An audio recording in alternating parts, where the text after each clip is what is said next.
Uh, are you ready for an emotional marathon? And honestly, I don't mean that as a metaphor. I am genuinely asking you if you are physically and mentally prepared for a story that, in its audio format, spans over 40 hours. Yeah, it is I mean, it's a massive commitment. We are talking about a runtime that literally exceeds a standard American work week. If you hit play on Monday morning at 9 a.m. and listen straight through without sleeping or eating, you'd still be listening well into Wednesday afternoon. Which is absolutely daunting. But today, we aren't just talking about endurance listening for the sake of it. We are tackling a cultural titan. We are diving into Margaret Mitchell's 1936 classic, Gone with the Wind. It's a title that, everyone knows. Most people can quote lines from the movie even if they haven't seen it. But interestingly, our research shows that fewer and fewer people these days actually sit down and engage with the text itself, start to finish. Right. And specifically, we are looking at this through the lens of the audiobook experience. We've gone through a detailed review and analysis of how this story translates when it's read aloud and how the audio format transforms what is already a historical epic into something else entirely. And our mission here is really specific. I think when people hear Gone with the Wind, they have a very specific, almost cliche image in their heads. Big hoop skirts, burning Atlanta. Frankly, my dear, I don't give a damn. Precisely. It's often categorized strictly as a romance in the popular imagination. Yeah. But the analysis we are looking at today argues that we need to shatter that surface-level reputation. If you go in expecting a lighthearted love story, you're going to be shocked. This isn't just a romance. It is a gritty war drama about survival, pride, and societal collapse. So if you're expecting just moonlight and magnolias, you're in for a rude awakening. Let's unpack this. The source material is very explicit right out of the gate. It says, quote, "This is not just a romance." It really isn't. And that's a misconception that probably keeps some readers away who would actually enjoy the military and political aspects, and then attracts others who might end up disappointed by the brutality. When you look at the genre blend here, yes, it is historical fiction, yes, there is romance, but fundamentally, it is a war drama. The setting does a lot of the heavy lifting there. We are talking about the American Civil War and the Reconstruction era. The backdrop is everything in this story. You are witnessing the complete fall of the Old South. The narrative takes you through the absolute chaos of the war itself, the starvation, the sieges, and then the messy, painful restructuring of society afterwards. It's a story about a world ending. And when you are listening to this as an audiobook, that scale really hits you differently than reading the text. The source mentions that if the narrator is strong, the experience becomes immersive and cinematic. That's the key word right there, cinematic. But not in the sense of explosions and special effects. It's cinematic because of the immersion, because of the length, again, 40-plus hours. You are effectively living in this world. You aren't just dipping in for a chapter. You are inhabiting the collapse of a civilization alongside these characters day after day. I love the way this source describes it as an emotional marathon. It demands commitment. You can't just listen to 5 minutes here and there effectively. You have to be willing to sit with the fall of the South and the burning of the plantations. And that duration allows for a slow burn immersion that a 2-hour movie, or even a mini-series, really struggles to capture. In a film, the war might take 20 minutes. In the audiobook, the war takes hours. You feel the exhaustion of the characters because, in a way, you've been traveling with them for hours and hours of listening time. Your own fatigue starts to mirror theirs. That is a fascinating point. By hour 30, you're just as tired of the Reconstruction politics as Scarlett is? Exactly. You're trapped in the room with them. So we've established the stage. It's war, it's chaos, it's long. But the engine driving this 40-hour train is really one person. Scarlett O'Hara. The anti-heroine to end all anti-heroines. It is impossible to talk about this book without dissecting her character. And the source material highlights something fascinating here. Scarlett is not a likable heroine. She isn't designed to be. She really isn't. The analysis describes her as ambitious, manipulative, and resilient. But resilient is doing a lot of work there. She's selfish. She is incredibly selfish and determined. But here's the thing, and this is why she's such a compelling character. Her unlikability is the point. The source argues that this is exactly what makes her fascinating. Because she's a survivor. Exactly. The central thesis of her character arc is that if she were nice, if she were polite and followed all the rules of her society like the other women, she wouldn't have survived the war. The story posits that sometimes nice gets you killed. Scarlett's fierce survival instinct is fueled by that selfishness. She will steal, she will lie, she will exploit people, all to ensure she doesn't starve. And this is where the audiobook format apparently shines. The source mentions that in the audio version, Scarlett feels alive in a way the text sometimes masks. It's about the voice acting. A good narrator captures that specific stubborn tone. We are told that the narrator delivers her emotional breakdowns and her sharp dialogue in a way that makes you feel her desperation. That's a great distinction. Reading it on the page, you might just judge her. You might read a line where she snaps at her sister and think, wow, she's being bratty. But hearing the desperation in a human voice? It changes the perspective entirely. Uh-huh. You don't just understand her actions intellectually, you feel the panic driving them, you hear the crack in the voice when the Yankees are approaching. It adds a layer of empathy to a character that, on paper, is quite difficult to root for. It creates a connection. You realize she isn't just being mean, she's terrified. Right. And there's a technical aspect to this, too. Scarlett often has two voices. Her public voice, which is the sweet, bretty Southern belle act she puts on to charm men, and her internal voice, which is hard, calculating, and cold. Oh, that's cool. Yeah, a great narrator switches between those instantly. So the listener is in on the con. We hear the manipulation happening in real time, whereas the other characters only hear the sweetness. It makes you an accomplice to her schemes. That sounds incredible to listen to. It really highlights the performance aspect of her character. And speaking of performance and arguments, we have to talk about her sparring partner. Rhett Butler. The man, the myth, the mustache. Charming, cynical, and emotionally complex. That's how the source breaks him down. And again, the audio performance seems to be critical here. The notes mention that a well-narrated Rhett conveys sarcasm, emotional restraint, and subtle heartbreak. That subtle heartbreak is interesting, isn't it? Because outwardly, Rhett is the cynic. He's the one mocking the war, mocking the cause, mocking Scarlett's pretensions. He seems entirely detached. But the voice acting can reveal the layers underneath that armor. The source actually says their conversations, specifically the verbal tension, are the highlight of the audiobook. That makes perfect sense. Their relationship is a battlefield.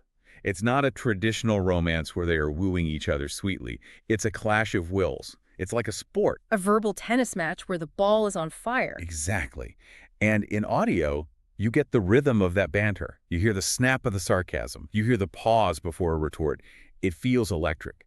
But underneath that entertainment value, there's a deeper implication. Their dynamic connects directly to the themes of the book. How so? It's about pride. The source notes that this is a story about pride destroying relationships. Both Scarlett and Rhett are too proud to be vulnerable with each other until it's arguably too late. The audio format emphasizes that tragedy because you can hear the walls they put up in their voices.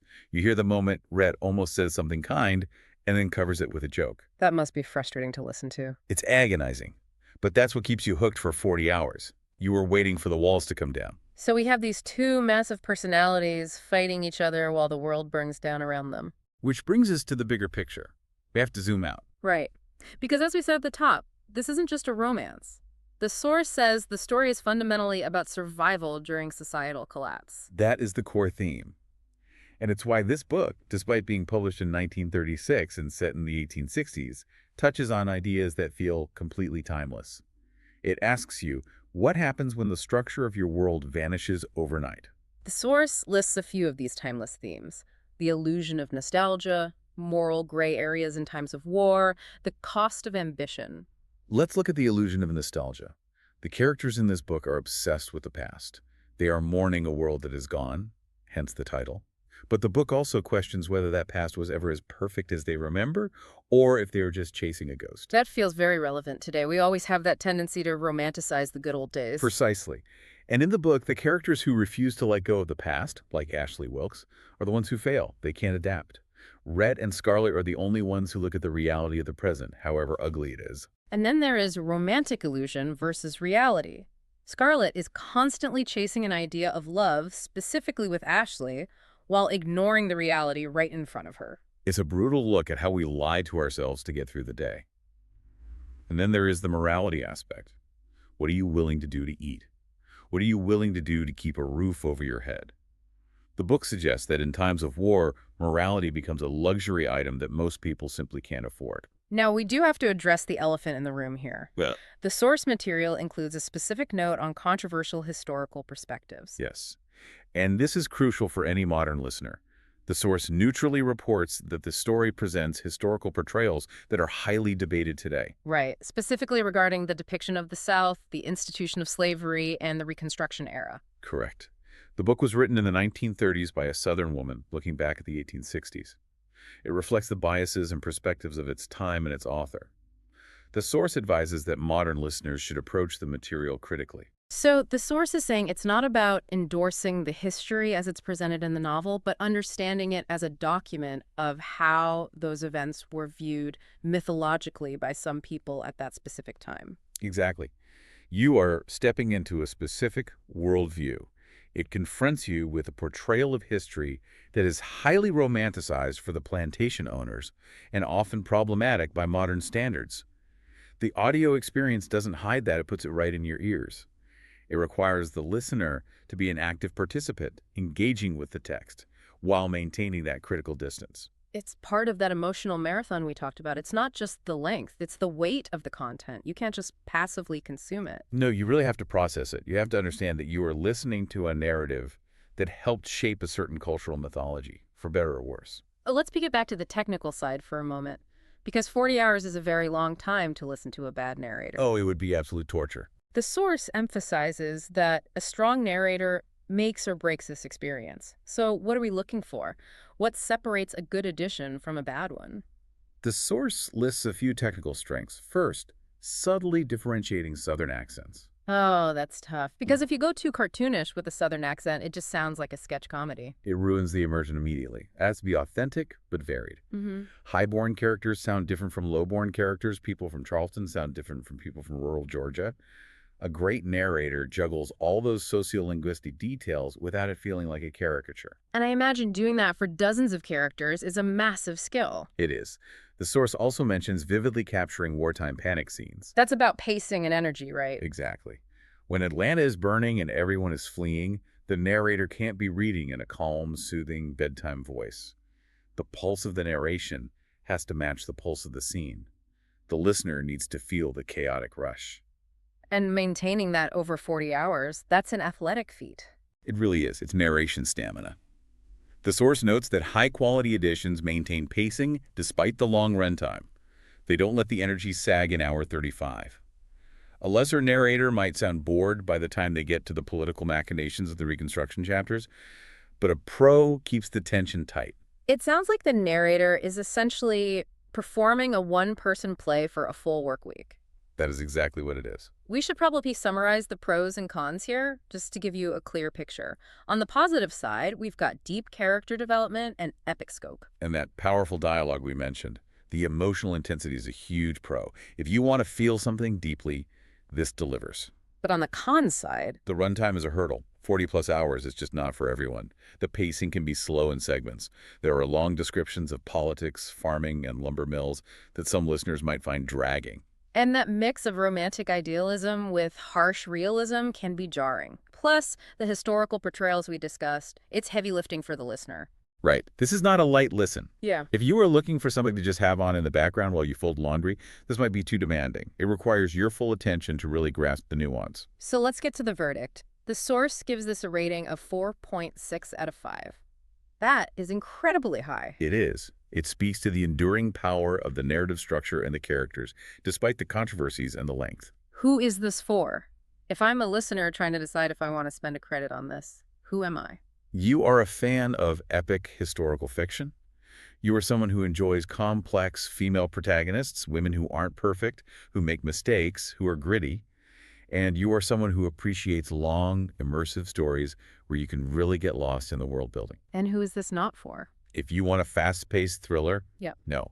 If you want modern romance tropes where everyone communicates their feelings clearly and there is a guaranteed happily ever after without much trauma, definitely not. And if you want to avoid emotionally heavy stories or content that requires historical contextualization, stay away. It sounds like you really have to be in the mood for a journey. You do. This is a story about survival when everything collapses. That's the summary the source leaves us with. It's about chasing illusions until reality hits you in the face. That's a heavy takeaway. Chasing illusions until reality hits. It is. It brings me to a final thought, something I've been mulling over regarding Scarlett.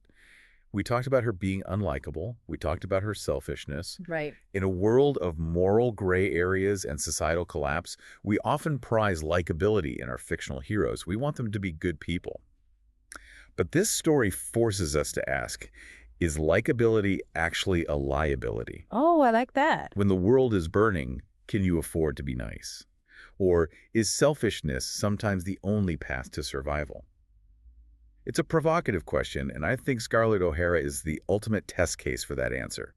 She loses her reputation, she loses friends, but she survives. That is something to think about. Is being good worth it if it means you don't survive? Yeah. We will leave you to ponder that one. Thanks for diving deep with us It's today. a pleasure.